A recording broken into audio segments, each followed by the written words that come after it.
The Antonia Fortress was a military barracks built around 19 BC by Herod the Great in Jerusalem on the site of earlier Ptolemaic and Hasmonean strongholds. Named after Herod's patron Mark Antony, the fortress was built at the eastern end of the Great Wall of the city, on the northeastern side of the city, near the Temple Mount and the Pool of Bethesda. Description: although modern reconstructions often depict the fortress as having a tower at each of four corners, the historian Josephus repeatedly refers to it as the Tower Antonia, and stated that it had been built by John Hyrcanus for storing the vestments used in the temple. However, Josephus states, the general appearance of the whole was that of a tower with other towers at each of the four corners. 3 of these turrets were 50 cubits high, while that at the southeast angle rose to 70 cubits and so commanded a view of the whole area of the temple. Some archaeologists are of the opinion that the fortress was only a single tower, located at the southeast corner of the site. For example, Pierre Benoit, former professor of New Testament studies at the École Biblique, having carried out extensive archaeological studies of the site, concurs and adds that there is absolutely no archaeological support for there having been 4 towers.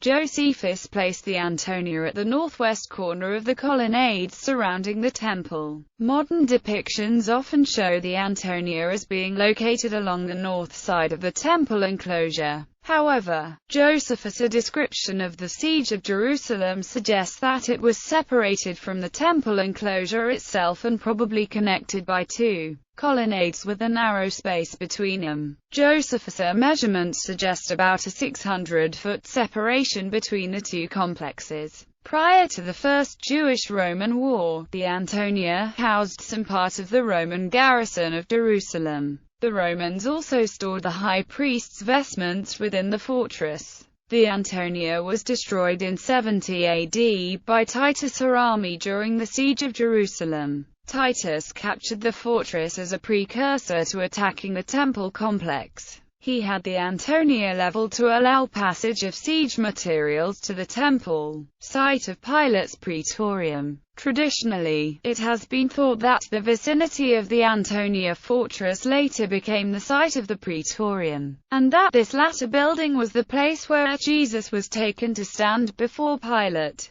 However, this tradition was based on the mistaken assumption that an area of Roman flagstones, discovered beneath the Church of the Condemnation and Imposition of the Cross and the Convent of the Sisters of Zion, was the pavement which the Bible describes as the location of Pontius Pilate's judgment of Jesus. Archaeological investigation now indicates that these slabs are the paving of the eastern of 2 2nd-century forums, built by Hadrian as part of the construction of Aelia Capitolina. The site of the forum had previously been a large open-air pool, the Strauthen Pool, which was constructed by the Hasmoneans. Is mentioned by Josephus as being adjacent to the fortress in the 1st century, and is still present beneath Hadrian's flagstones. The traditional scene would require that everyone was walking on water. Like Philo, Josephus testifies that the Roman governors stayed in Herod's palace while they were in Jerusalem, and carrying out their judgments on the pavement immediately outside it. Josephus indicates that Herod's palace is on the western hill and it has recently been rediscovered under a corner of the Jaffa Gate citadel. Archaeologists now therefore conclude that in the 1st century, the praetorium, the residence of the governor, was on the western hill, rather than the Antonia fortress, on the diametrically opposite side of the city.